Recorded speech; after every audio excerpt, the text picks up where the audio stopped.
मित्रों, मैं सपना देखता हूं, मैं खुली आंख में सपने देखता हूं और सपनों को साकार करने का रास्ता भी तय करके चलने वाला व्यक्ति हूं।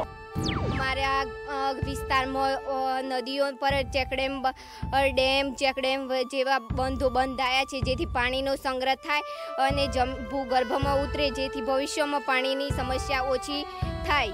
इस बार हमने देखा है कि इतना इंटरेस्ट है गुजरात के लिए यहाँ बिजनेस करने के लिए कि कंपनीज अपने आप संगठन करके आ रही है। नरेंद्र मोदी की गुजरात में आप गवर्नेंस देखिए, top class.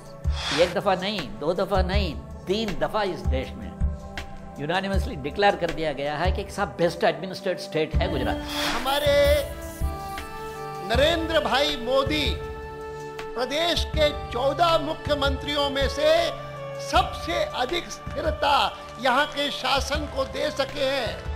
There is only one person who has been taking a proactive stand against terrorism in India, and that is Narendra Modi. In course of time, I think the Chief Minister will find that he will not have to attract people to Gujarat. The question will be, you're stupid if you're not here.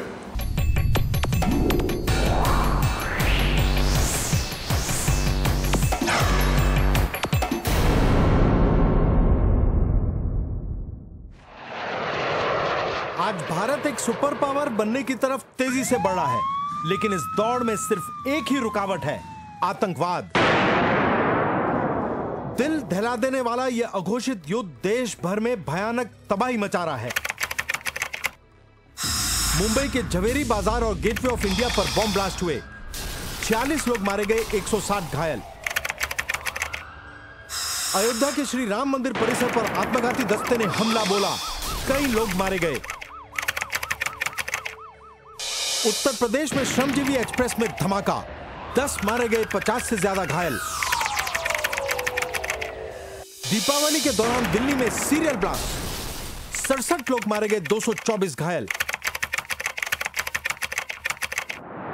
आतंकवादियों ने अंधाधुंध firing की और grenades फेंके, एक वैज्ञानिक की मौत और 5 घायल। सिलसिलेवार धमाकों में वाराणसी में 28 लोग मारे गए और 100 से ज्यादा घायल। आंकड़ों के मुताबिक सन 2006 में 1492 निर्दोष हिंदुस्तानी दहशतगर्दों के शिकार बन गए। क्या गुनाह है उन नौजवानों का? क्या गुनाह है उन माँ बहनों का?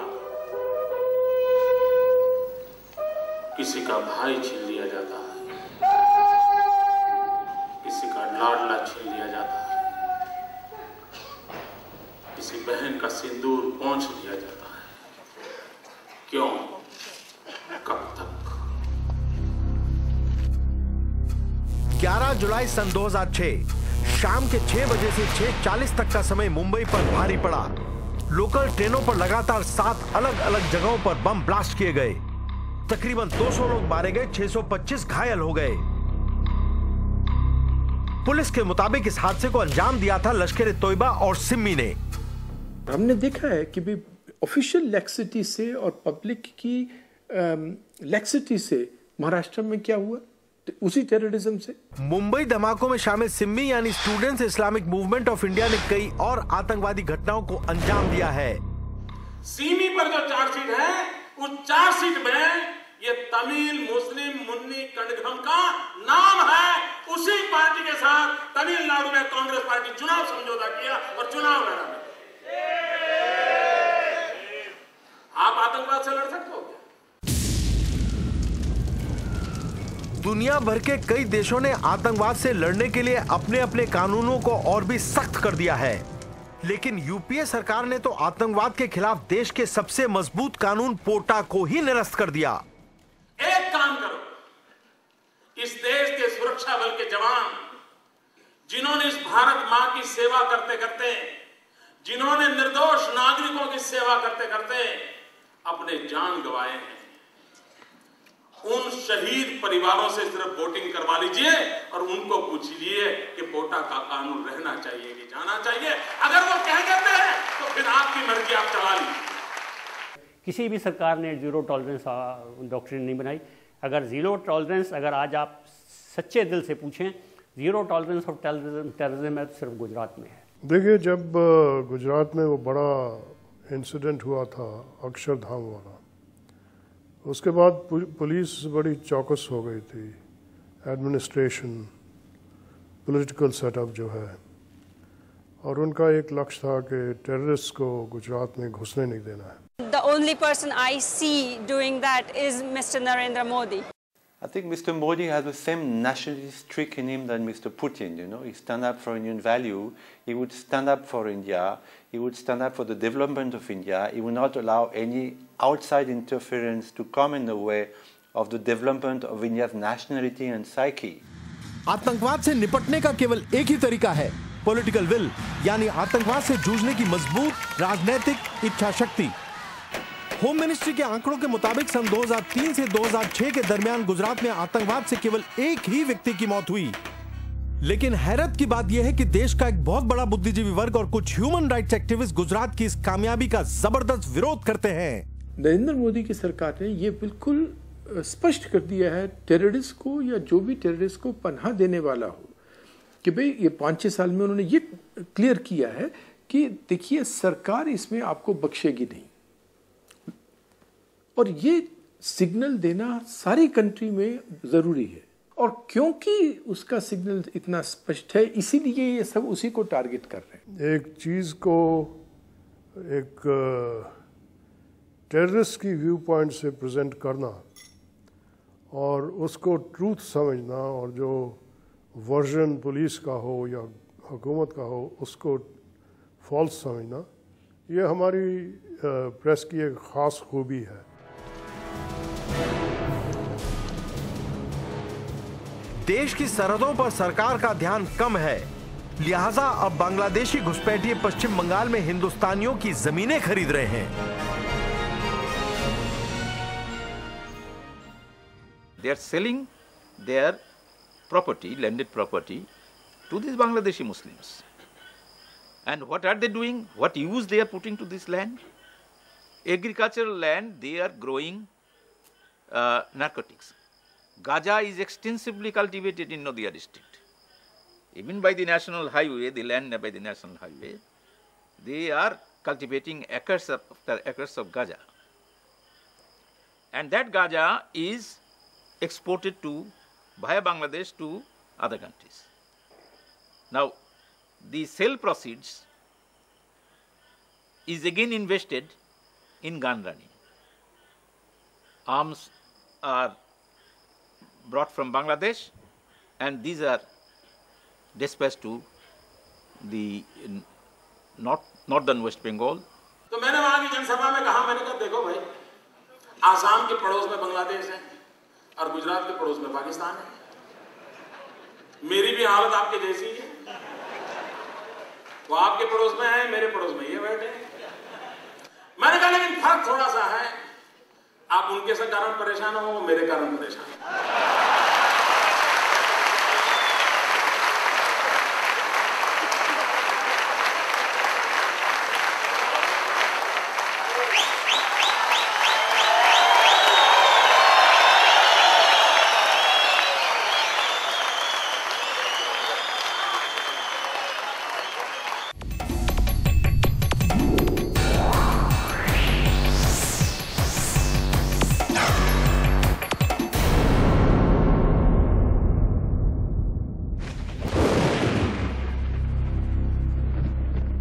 याद करिए, सन 2002 के गोधरा कांड के बाद यह बताया गया था कि गुजरात का मुसलमान खतरे में है।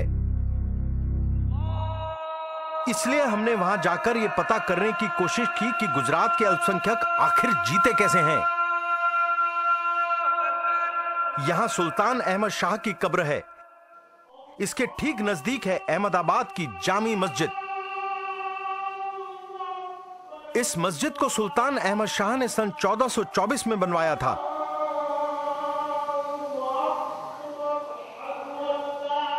यह विशाल मस्जिद 260 खंभों पर खड़ी है।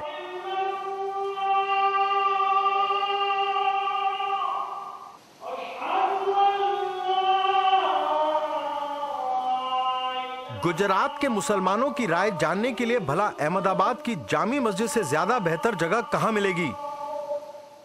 कौन कौन सी जगह अहमदाबाद में आप जाते हैं घूमने के लिए? बहुत सी जगह, लॉ गार्डन है, फन पब्लिक है, यहाँ कांकरिया बाजू ये बाजू है, बिग बाजार है।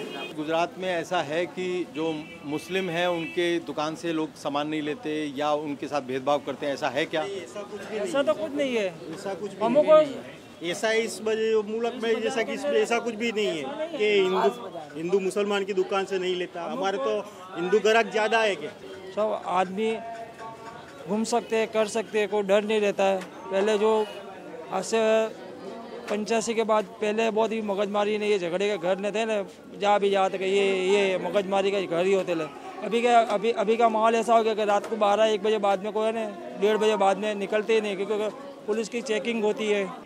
गुजरात में बिल्कुल सही है, सही अच्छा है, सब अच्छा है। कोई हिंदू हो या मुस्लिम हो, कभी कोई हमें परेशान करता ही नहीं, बिल्कुल फ्री लाइफ है ज़िंदगी। अहमदाबाद सिटी इतना सेफ्टी है, कहीं और सिटी नहीं हो सकता, इतना सेफ्टी है।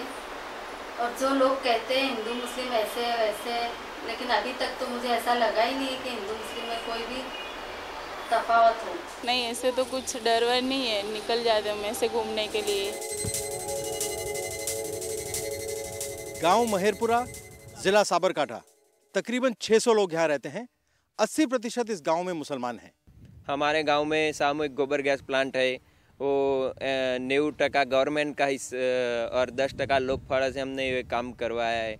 और सामूहिक मिनरल वाटर प्लांट है, सारा नागरिक मिनरल का यूज़ करता है। हमारे गांव में 100 घर है और 100 घरों में करीबन 70 से 80 मोबाइल है और 70-80 गाड़ियाँ हैं।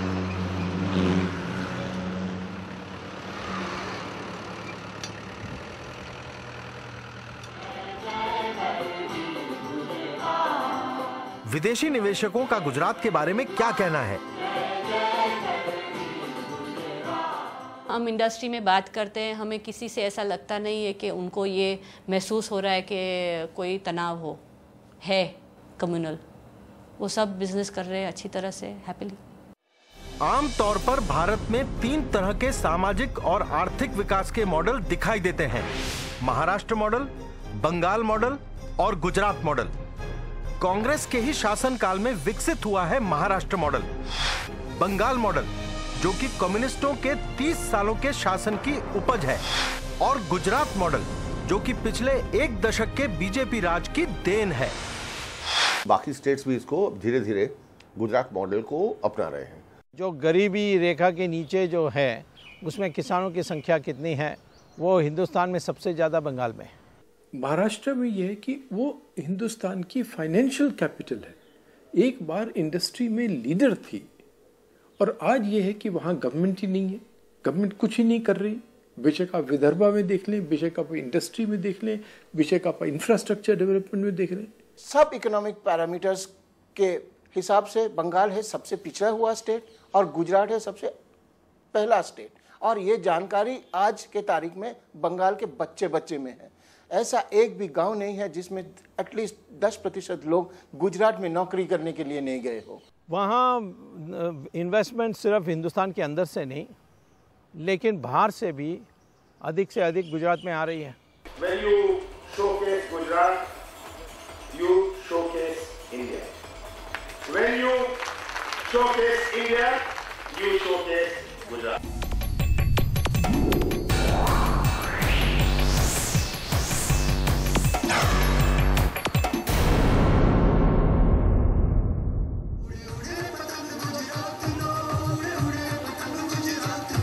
मित्रों, इस दिनों हिंदुस्तान के आसमान में गुजरात का पतंग नई नई ऊंचाइयों को पार करता चला जा रहा है। विकास की नई क्षितिजों को हम छू रहे हैं। वाइब्रेंट गुजरात ये शब्द नहीं, ये जीवन का हिस्सा बन गया है। साबरमती के तट पर मनाया जा रहा ये पतंगोत्सव वाइब्रेंट गुजरात का मुख्य आकर्षण है। ये गुजरात की तरक्की का जश्न है। लोगों की मेहनत और ईमानदारी रंग लाई है। जिस साबरमती तट पर यह कार्यक्रम हो रहा है, वो खुद एक बहुत बड़ी योजना का हिस्सा है। ये खूबसूरत पर्यटन स्थल आगे चलकर सारे देश के शहरी विकास के लिए एक जबरदस्त मिसाल कायम करेगा। यहाँ का क्वालिटी ऑफ लाइफ, यहाँ का HR का जो पोटेंशियल है, यहाँ पर इंजीनियरिंग कॉलेजेस जो बन रही है, यहाँ पर जो फोकस है मैनेजमेंट के ऊपर, मैनेजमेंट एजुकेशन के ऊपर, IT एजुकेशन के ऊपर, उससे बहुत बेनिफिट होने वाला है गुजरात को। For manpower planning, government has taken a decision to increase 10,000 seats in polytechnics and 10,000 seats in ITI next year, and necessary budget provision for this is also being made. तेजी से तरक्की कर रहा गुजरात अब हिंदुस्तान के बाकी राज्यों को काफी पीछे छोड़ चुका है। गुजरात की आर्थिक तरक्की की तुलना अब दुनिया के बड़े-बड़े देशों से की जाती है। Press about India generally and Gujarat in particular is very, very favourable. There are obviously some excellent opportunities here, and Indian business is not only something which people talk about in India, but it's something which people talk about in terms of its impact on the rest of the world. And like I said, Gujarat is a big part of the Indian economy, and so it plays a very important part of that global impact of Indian business. I live in Antwerp, which is a large Gujarati business community, mainly in the diamond sector, also in shipping.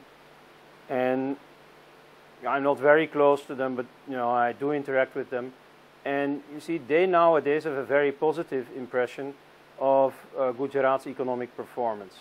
And they do give credit to Narendra Modi for that. One element, for example, is his apparent incorruptibility. जैसा हम लोग कहते हैं ना, यथा राजा तथा प्रजा, उसी माफिक, उसी हिसाब से कि जब चीफ मिनिस्टर का इंटेग्रिटी डाउट में नहीं है, तो गवर्नमेंट ऑफिशियल्स कहते हैं कि हम भी अच्छा परफॉर्म करना चाहिए। पश्चिम बंगाल और हरियाणा जैसे राज्यों से उलट गुजरात में SEZ को लेकर कोई विवाद नहीं है। 1600 किलोमीटर लंबा समुद्री किनारा, 11 एयरपोर्ट्स, 41 पोर्ट्स, 2200 किलोमीटर लंबी गैस ग्रिड, 74,000 किलोमीटर लंबी सड़कें और एक विशेष SEZ एक्ट। मेरा पूरा गुजरात ही SEZ है।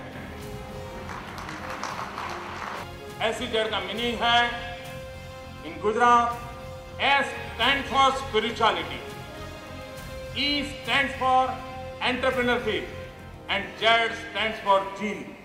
देखिए, गुजरात में एक बहुत बड़ा एडवांटेज ये है कि एक पोर्ट बेस्ड स्टेट है, यहाँ की कोस्ट लाइन इतनी बड़ी है और यहाँ पे गैस की अवेलेबिलिटी है, तो यहाँ पे पावर जनरेशन में तो हमेशा कॉम्पिटिटिवनेस रहेगी।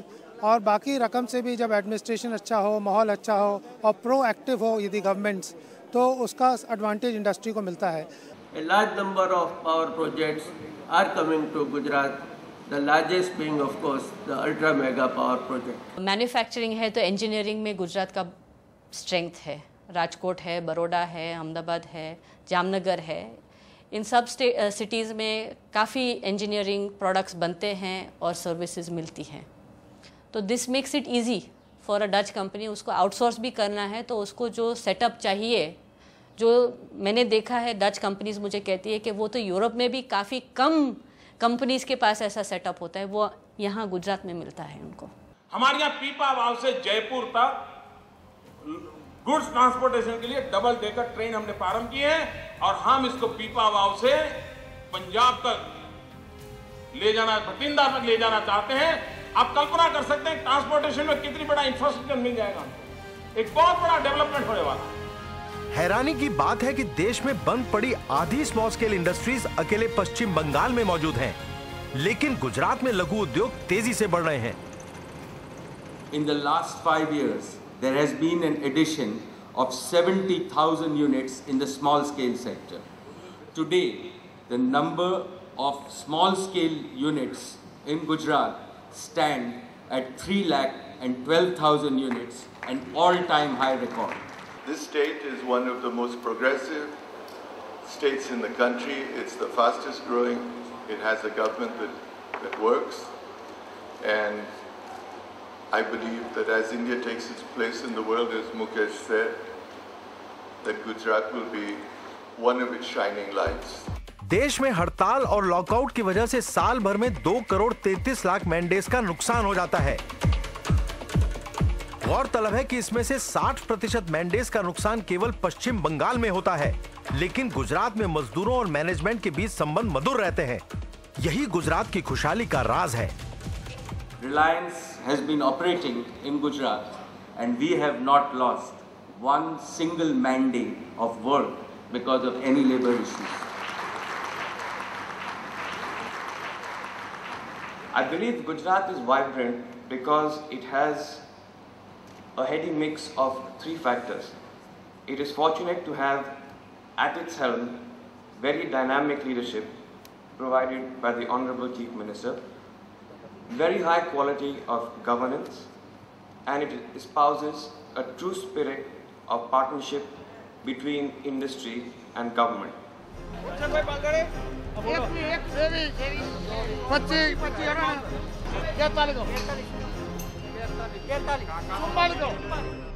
भारत में सबसे ज्यादा कपास गुजरात पैदा करता है। देश के 24% केमिकल्स, 25% कपड़ा, 45% दवाइयां और 72% हीरे जवाहरात गुजरात में तैयार किए जाते हैं। विश्व के अनेक देशों की नजर में भी गुजरात के विकास का ये पतंग आसमान छूता नजर आएगा, ये मैं साफ देख रहा हूं। तो लोग यही कहते हैं कि पब्लिक पार्टिसिपेशन गुजरात में अत्यंत अधिकतम है, क्योंकि जो रिजल्ट्स आ रहे हैं उसके अनुसार लोगों में उत्साह बढ़ती है। जब तक उत्साह नहीं बढ़ेगी, पब्लिक पार्टिसिपेशन नहीं होगी।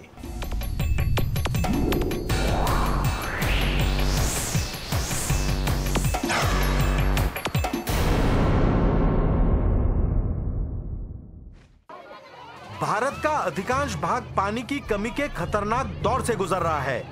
देश के 90% गांवों में आज भी पानी को जमीन से खींचा जा रहा है।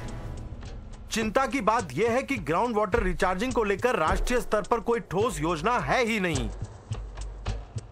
Indira Gandhi institute of development research के मुताबिक रोजाना तकरीबन 85 लाख पंप देश भर में करोड़ों लीटर पानी धरती की कोख से निकालते चले जा रहे हैं।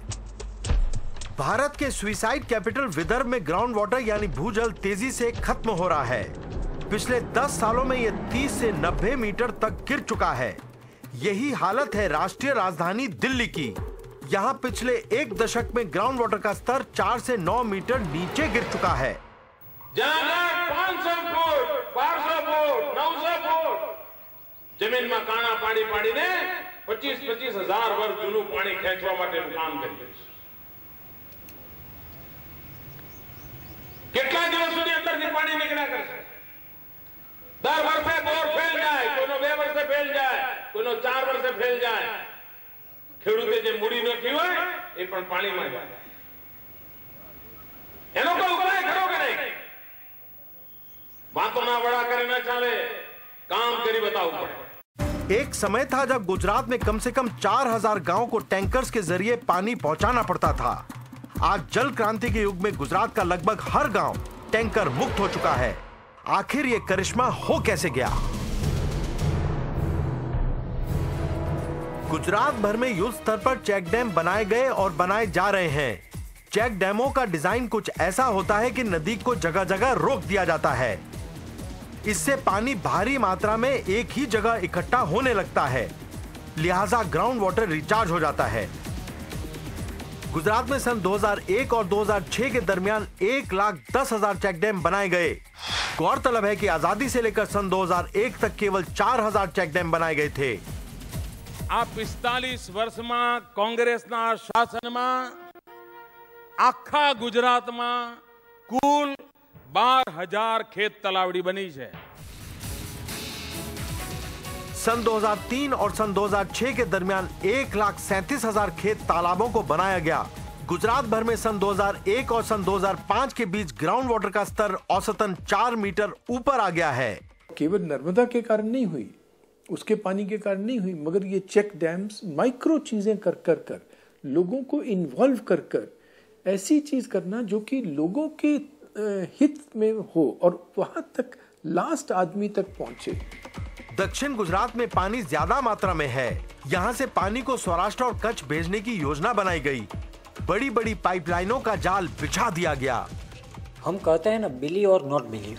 गुजरात में ये जो पाइपलाइन वाली बात है, लगभग एक ऐसा ही किस्सा है। इस तरीके से करीब 10,000 विलेजेस हमने कवर किया है और गुजरात में भूगर्भ का आधारित जो पीने का पानी की व्यवस्था थी उसको हमने क्रमशः बंद कर रहे हैं। सरदार सरोवर प्रोजेक्ट का मेन कैनाल 532 किलोमीटर लंबा है। इसका 400 किलोमीटर भाग बनकर तैयार हो चुका है। इससे 4 लाख हेक्टेयर भूमि की सिंचाई और 4000 गांवों को पीने का पानी पहुंचाया जा सकता है। सन 2001-2002 में पानी के एक बहुत बड़े संकट के दौरान नर्मदा का पानी कैसे निकाला गया, उसकी कहानी अद्भुत है। गुजरात सरकार ने एक फैसला लिया कि जो पहाड़ उसके बाजू में है, उस पहाड़ में विस्फोट करके सुरंग बनाई जाए और उस सुरंग में से इस पानी को अगर गुजरात राज्य में पहुंचाया जाएगा तो ये कितना अच्छा होगा। उन्होंने फैसला लेके विस्फोट करके सुरंगें बनाई और वहाँ पर 100 हार्स पावर के 60 पंप लगाए गए। उन पंपों के जरिए आज ये पानी पूरे गुजरात में जा रहा है कैनाल के नेटवर्क से और पूरी जनता को पीने का पानी और सिंचाई का मिल रहा है। मैं कच्छ से आ रहा हूँ, तो कच्छ के लोगों के लिए अभी पानी आ गया नर्मदा का, तो इतनी बड़ी उसकी वैल्यू है कि जो एक पानी की अछत वाले देश में रहने वाले को ही पता चलता है। पानी की कमी होने पर गरीबी, बेबसी और मौत हमारा दरवाजा खटखटाने लगती है। ये हैं विदर्भ के किलिंग फील्ड्स। इस इलाके में खेती कम और आत्महत्याएं ज्यादा होती हैं। हर 8 घंटों में औसतन एक किसान आत्महत्या कर लेता है। कुछ फांसी के फंदों पर लटक जाते हैं और कुछ कीटनाशक पी लेते हैं। यहाँ के किसानों को पेस्टिसाइड की इतनी खुराक जरूर नसीब हो जाती है जो उनकी मौत के लिए काफी होती है।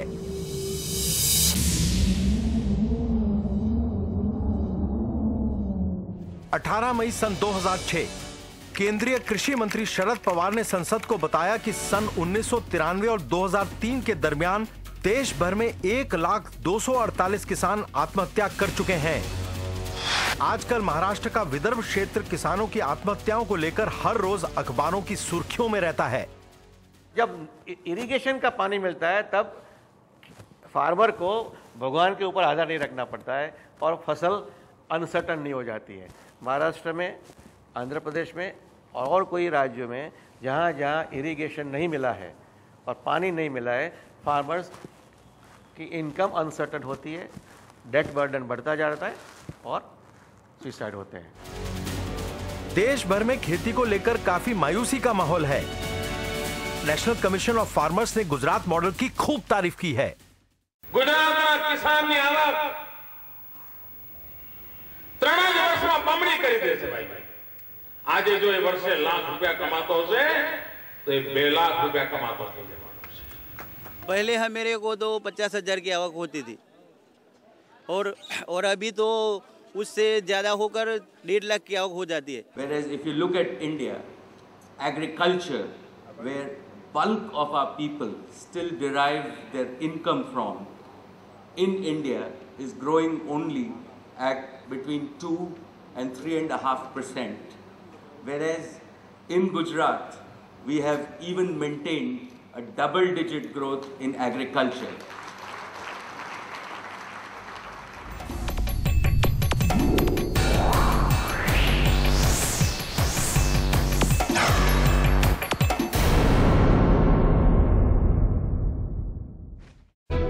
जल क्रांति का सीधा फायदा गुजरात के किसानों को मिल रहा है। अब एक फसल के बजाय किसान सालाना 3 फसलें पैदा कर रहे हैं। क्या पहले कोई सोच सकता था कि गुजरात में अनार और मौसमी के बगीचे भी हो सकते हैं? अनार आता है और कॉटन का करते हैं और मौसमी भी लगाई है हमारे गांव में। आंकड़े बताते हैं कि महाराष्ट्र के कपास उगाने वाले तकरीबन 12 लाख किसान गरीबी और कर्ज के भंवर में बुरी तरह फंस चुके हैं। अपने पड़ोसी राज्य की खेती में तरक्की देखकर महाराष्ट्र सरकार गुजरात के इस फॉर्मूले को समझना चाहती है। महाराष्ट्र के एग्रीकल्चर कमिश्नर ने गुजरात के कृषि विभाग से संपर्क साधा। वो ये जानना चाहते थे कि गुजरात के बीटी कॉटन उगाने वाले किसानों की खुशहाली का कारण क्या है। Gujarat government has taken a number of initiatives in agriculture. They have tried to strengthen research and education. They have tried to strengthen the linkage between scientists and farmers. And they have tried to give a number of support services to farmers like soil health card, timely advice, and also this Krishi Mahotsav before the sowing season, before the monsoon comes, to attend to the needs of the farmers, visiting every village. Soil health card योजना के अंतर्गत हर एक खेत से मिट्टी का sample लेकर उसे लेबोरेटरी में टेस्ट किया जाता है। इससे ये मालूम पड़ जाता है कि किस खाद की जरूरत है और किसकी जरूरत नहीं है और कितनी मात्रा में उसका इस्तेमाल करना है। अपने बच्चों का तो हेल्थ कार्ड सभी बनवाते हैं, लेकिन मिट्टी का, जिसको अन्नपूर्णा कहा जाता है, उसका हेल्थ कार्ड केवल गुजरात में मिलता है।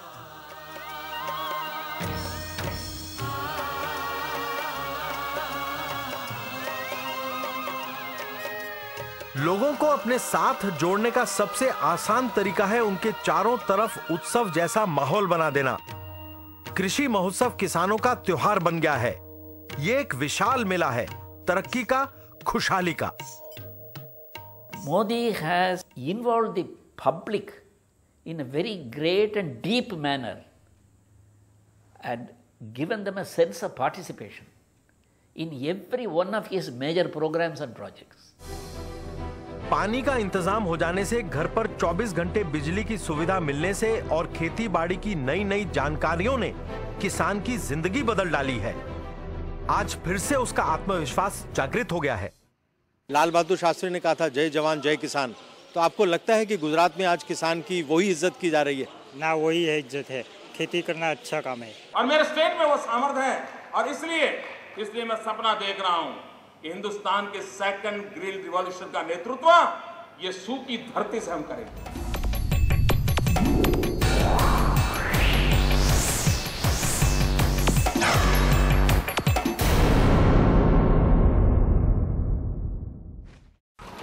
सतही पानी की जब भरपूर व्यवस्था हो जाती है तो भूजल को बाहर निकालने की कम जरूरत पड़ती है। इससे बिजली की भारी बचत होती है। गुजरात मॉडल की नींव में डाले गए हैं ऐसे छोटे छोटे नए नए विचार। जब एक मिशन के तहत किसी जानदार विचार को जमीनी स्तर पर लागू किया जाता है तो नतीजे चौंका देने वाले होते हैं। ऐसे ही किसी अद्भुत विचार से गुजरात में बिजली की क्रांति आ गई। गौरतलब है कि पड़ोसी राज्य महाराष्ट्र बिजली के जबरदस्त संकट के दौर में फंस चुका है।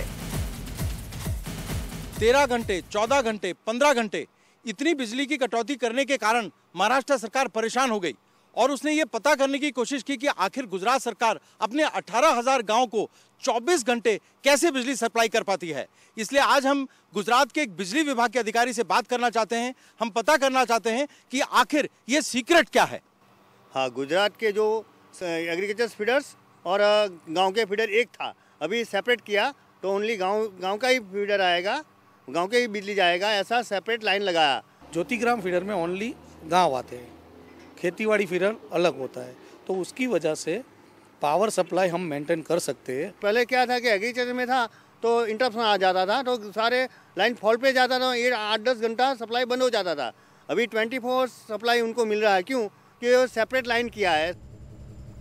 ગુજરાતના જીવનમાં એક બદલાવ આવ્યો, પણ ભાઈઓ બહેનો, આ જ્યોતિગ્રામ યોજના ગઈકાલે વીજળી નહોતી ને આજે વીજળી આવી, એટલી નાનકડી યોજના છે એવી ભૂલ ના કરતા।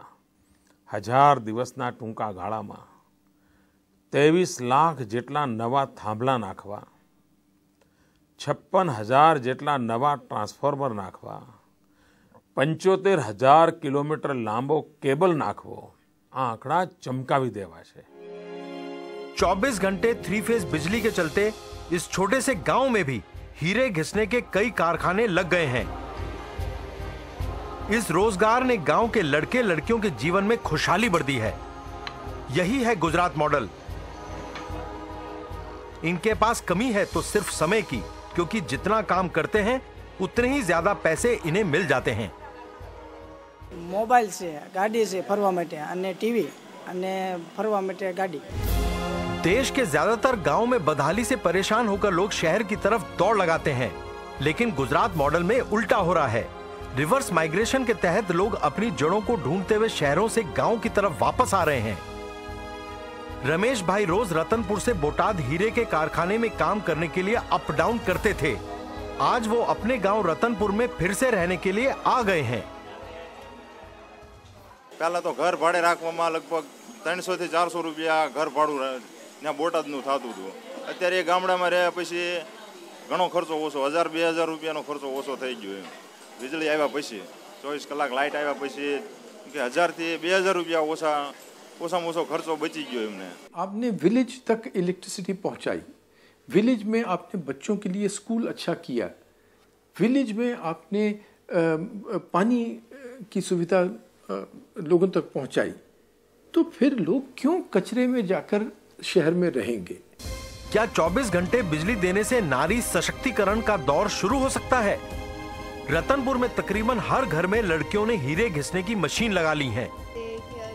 जब से मैं सीखी हूँ तब से मैं कमाने लगी हूँ, इसलिए मेरे पास पैसे है तो उसमें से मैं कुछ बचा लेती हूँ। એમ કે આ હું કામ કરું છું એમાં મારે એમ કે કોઈની જરૂર નહીં પડે, એમ મારી રીતે એમ કે કમાઈ શકીશ। हम 8-10 કલાક કરવી એટલે થઈ જાય, અમારે મહિને કામ થઈ જાય। જ્યારે શીખવા મેં બેઠા ને ત્યારે 2500નો લેટ લાયા હતા, હવે અત્યારે 3000-3500નું કામ થાય। મારી પાસે જે પૈસા બચ્યા હતા એને મેં સોનાના ચેન બનાવરાયા। आज इस 24 घंटे बिजली के कारण गांव के अंदर भी कंप्यूटर की शिक्षा संभव हुई है। ये वो कला है जो मिट्टी में भी जान डाल देती है। प्राचीन काल से जीवित ये परंपरा अब आधुनिक इंटीरियर डिजाइनिंग का महत्वपूर्ण हिस्सा बन चुकी है। फूल फायदो एकदम फायदो थयो छे कि लाइट एम मानो कि अमे सवारे 8 वागे चालू करता एनी जग्याए 4 वागे चालू करीए छीए अने अत्यारे मोडું થઈ ગયું है દિવસના तो रातना 9 वाग्या સુધી काम करी શકીએ છીએ लाइटना हिसाबे। गांव के अलग अलग हीरा कारखानों में काम करने वालों ने हंसा बहन के व्यापार में नई जान फूंक दी है। गांव में कारखाने आ रहे हैं, उनसे आपके व्यापार पर कुछ फर्क पड़ा है क्या? सीवता धंधो चालू करो, एमां 50-60 रुपया आपने मळे એટલે આપણું કામ ઘરની रोजी रोटी चाले। गुजरात में आज रतनपुर की तरह ऐसे कई गांव हैं जो हमेशा के लिए बदल गए हैं। बंगाल में आप देखें, एक नेशनल सैंपल सर्वे ऑर्गेनाइजेशन का तथ्य के अनुसार बंगाल में, रूरल बंगाल में 85% लोग में इतना गरीबी है कि वो इलेक्ट्रिसिटी नहीं कंज्यूम कर सकते, उसके घर में इलेक्ट्रिक मीटर भी नहीं लगा है। और देखिए आप गुजरात में लेटेस्ट तथ्य के अनुसार 100% of rural areas are covered by electricity. I congratulate the government of Gujarat for conceiving and implementing this scheme which will benefit every 18,000 village of the state.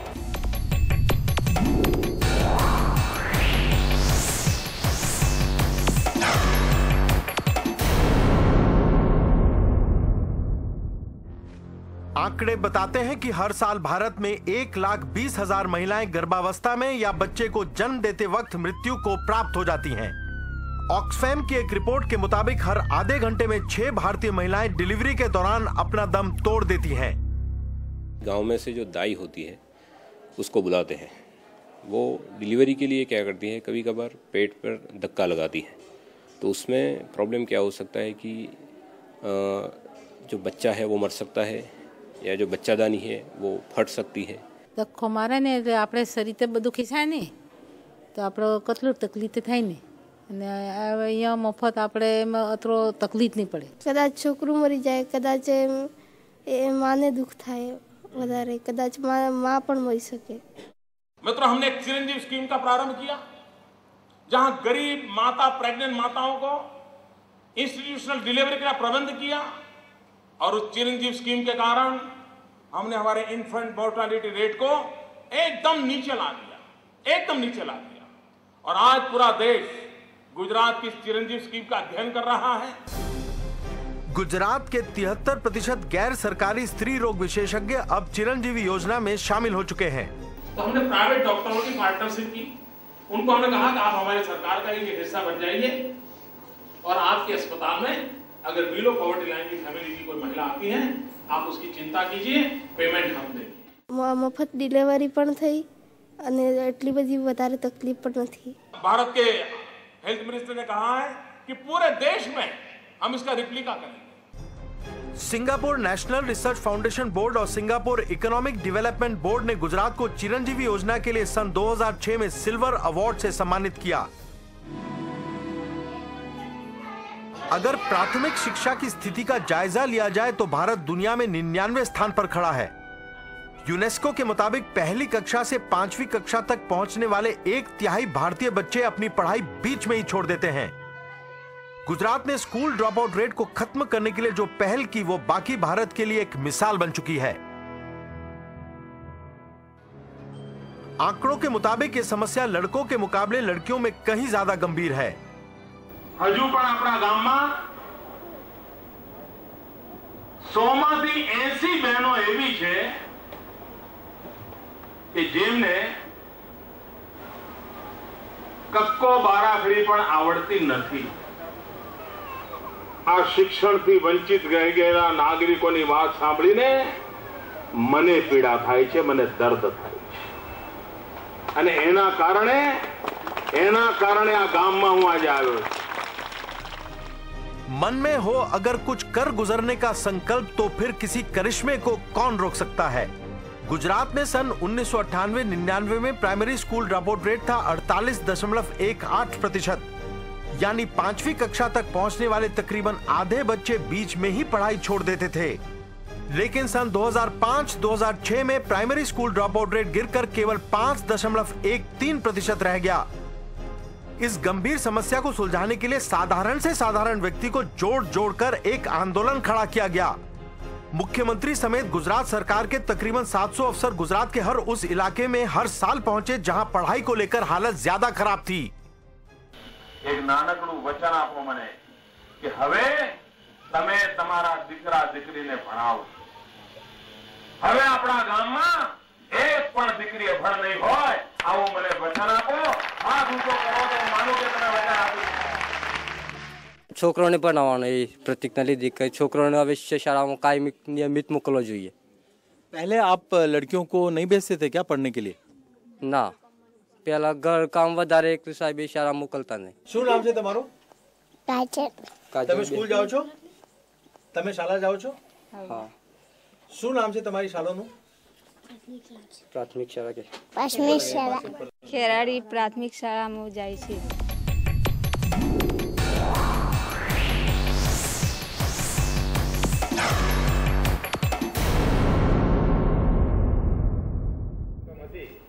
વ્યાજ સહિત આપણે નામદાર જિલ્લા અદાલતમાં જમા કરાવી દીધી છે। ક્યારે જમા કરાવી છે?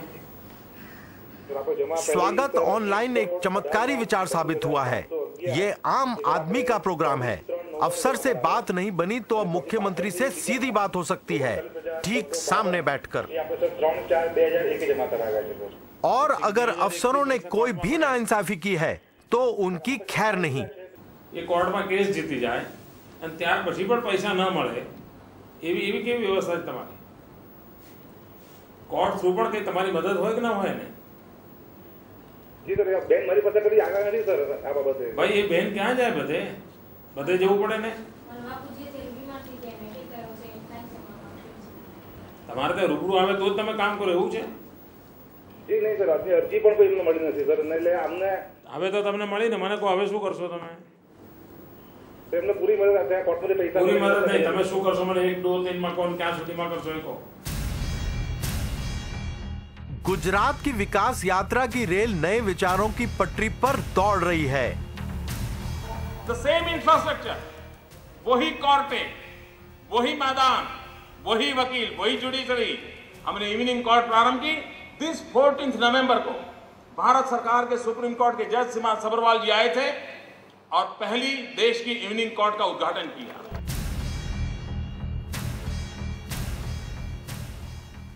गुजरात गवर्नमेंट ने जो इवनिंग कोर्ट्स की परंपरा शुरू की है वो अपने आप में बहुत काबिल तारीफ है और मैं चाहूँगी कि इस तरीके की व्यवस्था जो है बाकी राज्यों में भी रेप्लिकेट की जाए।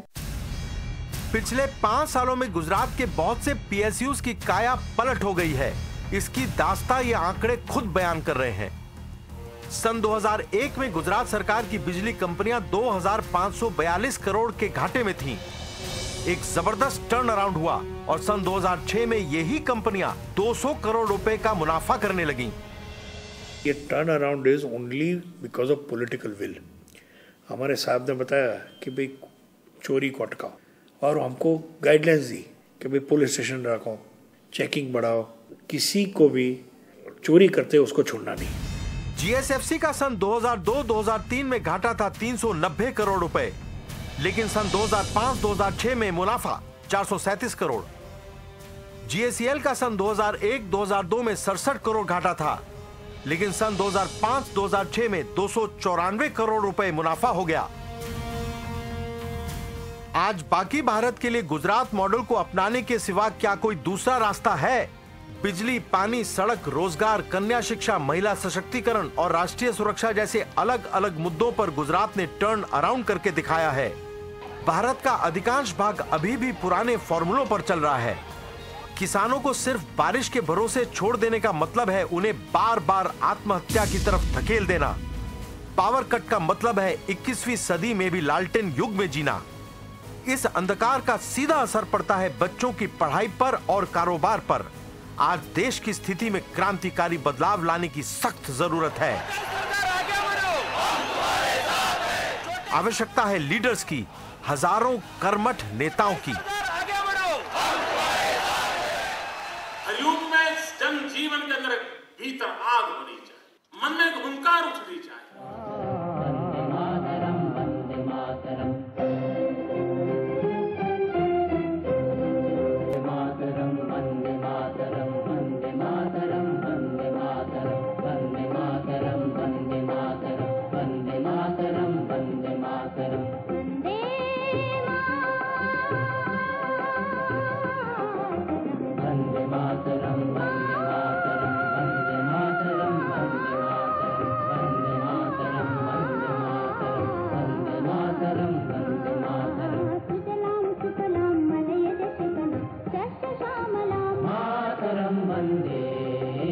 सुजलां सुफलां मलयजशीतलं